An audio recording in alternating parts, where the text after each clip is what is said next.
Magandang umaga mga karisiklo. Mayroon na naman po tayong aayusin isang JMA for the box. Ito siya. Ang issue niya ay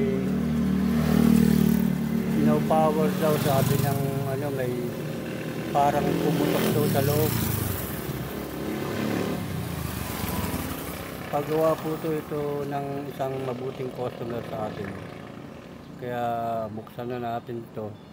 Parang binuksan na nga nila yun. Parang angat na yung mga tornilyo. Kasi nalaman nila kung ano yung pumutok. Okay. Pakita ko na lang sa inyo pag nabuksan ko na itong capacitor. Yung for the box.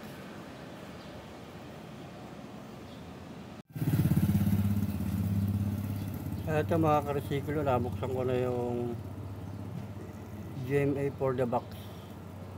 Ayun nga, confirm, tama nga sinabi ng may-ari. Ito, dalawang capacitor ang sumabog, lumubo. Ito, wala na, angat lang. Ayan.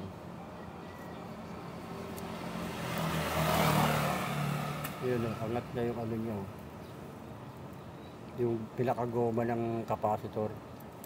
Tapos ito, lobong-lobo. Kaya hindi na talaga ito magpa-power. Okay. Baklasin ko lang tong dalawang salarin na ito na capacitor. Tapos papalitan ko para testing na natin. Pakita ko na lang sa inyo pag nabaklas ko na.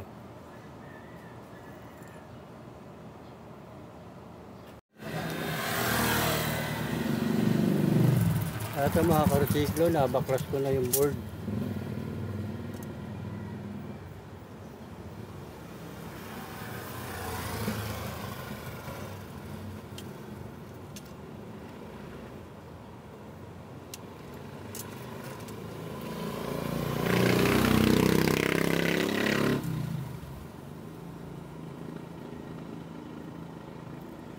Wala naman siyang naapektuhan, kundi yung capacitor lang.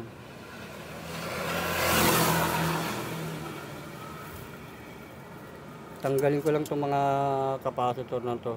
Pakita ko lang sa inyo kung naikabit ko na.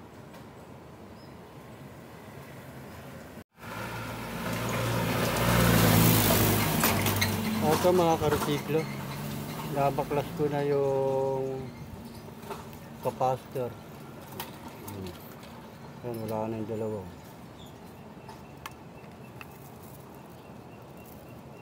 Ito yung mga nabaklas.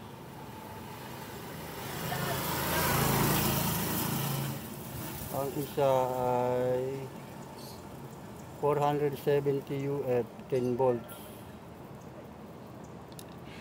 Tapos itong isa 1000 UF 16 volts. Ito yung ipapalit natin na bago. Ito 470 UF 25 volts. Tapos ito 1000 UF 16 volts. Okay, kakabit ko lang siya para matry na natin kung okay na ito.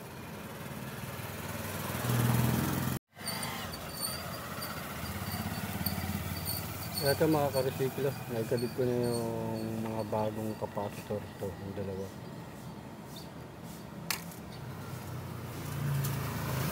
Ito yung luma na.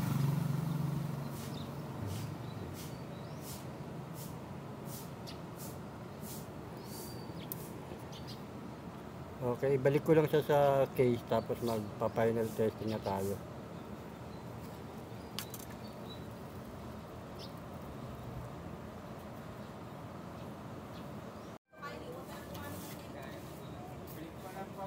Ito mga karesiklo, naikabit ko na sa case ng for the box yung board.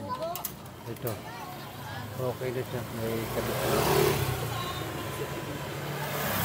Kaya gagawin na lang natin ay testingin natin kung aandar na ba to.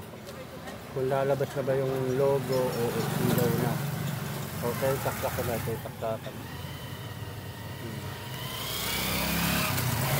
Ayun. Ayun, meron na. Okay na siya.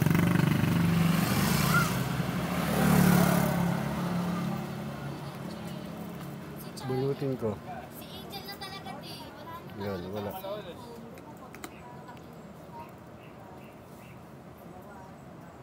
Okay na siya. Nag-ano na siya, nag-boot na siya. Boot. Tama malulus.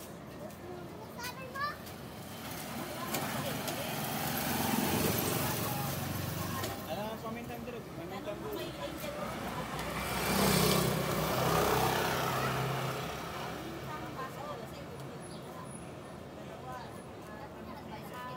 Pamintang buo.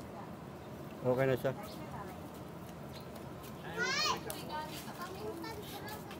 Isasara ko na lang, babalik ko na lang yung takip, tapos magpa-final testing na tayo, okay?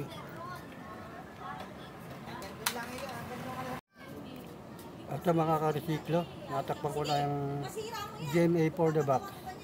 Magpa-final testing lang po tayo, okay? Saksak ko na. Yun, boot.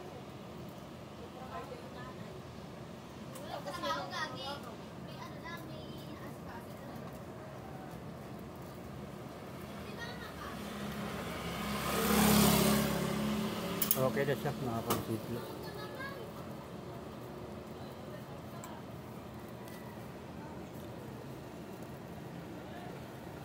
Ito yung mga pyesa niya. Yan, dalawa na to. Ito yung salarin, capacitor. Okay mga karesiklo, hanggang dito na lang uli. May natapos na naman po tayo isang paggawa na GMA for the box. Ang issue niya ay no power. Ang naging salarin ay itong dalawang capacitor putok. Sabog, yan. Ay sa lobo. Isang 1000 UF 16 volt. Saka isang 470 UF 10 volts. Okay. Maraming salamat sa inyong lahat.